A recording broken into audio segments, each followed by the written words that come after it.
Monsieur le Président, cher François Blanchecotte, Mesdames et Messieurs, c'est à regret que je ne peux pas être physiquement présent parmi vous aujourd'hui au Palais des Congrès.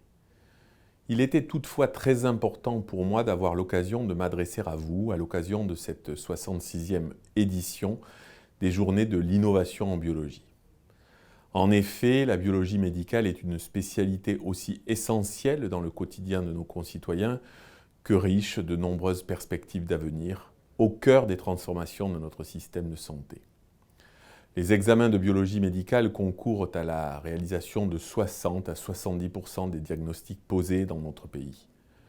La période de crise sanitaire, y compris avec des moments particulièrement difficiles, a permis au fond de repositionner votre profession dans le système, de mieux se connaître, et elle a notamment constitué un accélérateur pour l'innovation avec de nombreux investissements réalisés qui ont permis d'enrichir à une très grande vitesse l'offre de soins de biologie médicale. C'est donc un contexte et une période foisonnante. C'est pour cela que je me réjouis qu'un nouveau protocole d'accord ait pu être signé entre vous, profession, et l'assurance maladie en juillet dernier. Cet accord va permettre d'apporter la visibilité nécessaire pour la profession des biologistes médicaux sur les évolutions de leur environnement économique jusqu'en 2026. Deuxièmement, il va permettre une évolution soutenable des dépenses prises en charge par l'assurance maladie en favorisant un juste recours à la réalisation des actes de biologie médicale. Troisièmement, il permettra de soutenir l'innovation et le développement de vos missions de prévention. La prévention est en effet un axe majeur de votre profession qui est appelé à prendre de l'ampleur dans le contexte plus général de l'accélération du virage préventif de notre système de santé que je porte avec détermination. En ce qui vous concerne, je pense tout particulièrement au dépistage des infections sexuellement transmissibles. Le taux de dépistage a également été l'une des victimes de la crise avec une forte baisse des tests réalisés lors des périodes de confinement. Notre objectif doit non pas être de retrouver les taux d'avant la crise, mais bien de les dépasser pour toujours mieux protéger la population et notamment les jeunes. Le dispositif Au Labo sans ordo permettant de pouvoir se faire dépister sans ordonnance a été un véritable succès grâce à la forte implication des laboratoires. De l'expérimentation à la généralisation en 2022, c'est un levier essentiel qui est encore trop peu connu de la population. L'an dernier, la loi de financement de la sécurité sociale pour 2023 a permis d'étendre l'accès au dépistage en laboratoire de biologie médicale sans ordonnance à d'autres IST avec une prise en charge à 100% des examens pour les moins de 26 ans. Je sais que vous l'attendez et je peux vous confirmer que l'arrêté permettant à cette mesure d'entrer en vigueur sera pris dans les toutes prochaines semaines. J'y veille personnellement car j'ai eu l'occasion dans mes fonctions précédentes de suivre les premières expérimentations de cette très belle initiative. L'innovation en biologie médicale est également portée par le développement du numérique en santé.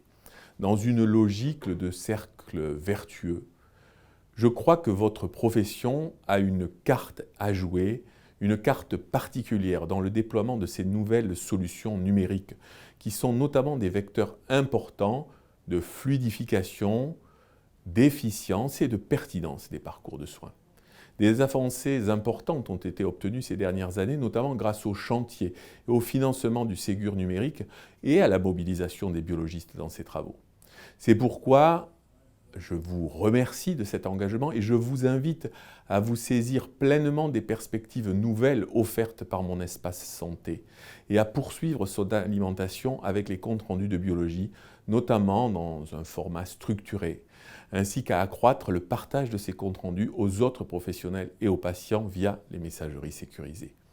Ce sera aussi une formidable opportunité pour la recherche, par ses bases de données structurées, ainsi que pour le développement de la médecine personnalisée. Sans biomarqueurs, et donc notamment sans biologie, pas de diagnostic précis, et surtout pas de stratégie thérapeutique personnalisée, préventive, prédictive et participative. Bref, pas de médecine de demain. Tout cela, évidemment, va conduire à des évolutions de votre métier. Finalement, en pleine évolution de notre système de santé, Je sais les réflexions qui traversent votre profession. En particulier, le métier de biologiste médical reste régi par des dispositions spécifiques aux médecins et aux pharmaciens selon vos diplômes respectifs, ce qui est source de complexité. Je sais que vous êtes également inquiet quant au nombre de places vacantes pour la spécialité de biologie, tant du côté des étudiants en médecine que des étudiants en pharmacie. C'est un sujet de préoccupation que je partage, que nous partageons avec la ministre de l'Enseignement supérieur et de la Recherche. Je le dis très clairement, le temps est venu d'ouvrir des travaux sur l'avenir de votre profession pour conforter son rôle central dans le système et renforcer son attractivité afin que les jeunes soient toujours plus nombreux à vouloir rejoindre vos rangs. Je souhaite ainsi qu'une mission sur l'avenir de la biologie médicale s'ouvre dès le tout début de l'année 2024. Cette mission, elle est faite et construite pour vous et elle se fera avec vous. Toutes les portes et les hypothèses sont ouvertes.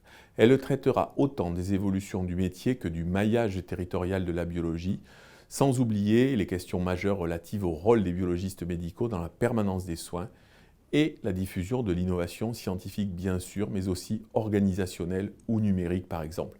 Ce sont autant de conditions d'attractivité et de fidélisation de vos équipes. Et puis bien sûr, nous devrons parler de votre rôle important dans la pertinence des actes et des analyses et dans la maîtrise médicalisée des dépenses de santé dans un esprit de responsabilité collective et de développement durable. Prévention, numérique et attractivité, voilà 3 beaux défis pour l'avenir de votre profession que le riche programme de ces journées vous permettra d'approfondir. Je ne doute pas que vos échanges viendront utilement nourrir nos réflexions communes et nos échanges sont eux-mêmes très fructueux et régulier. C'est pourquoi je ne serai pas plus long afin de laisser place aux nombreux ateliers, aux expositions, aux conférences. Il ne me reste plus qu'à vous remercier une fois encore, à vous souhaiter de belles journées de l'innovation en biologie. Je vous remercie.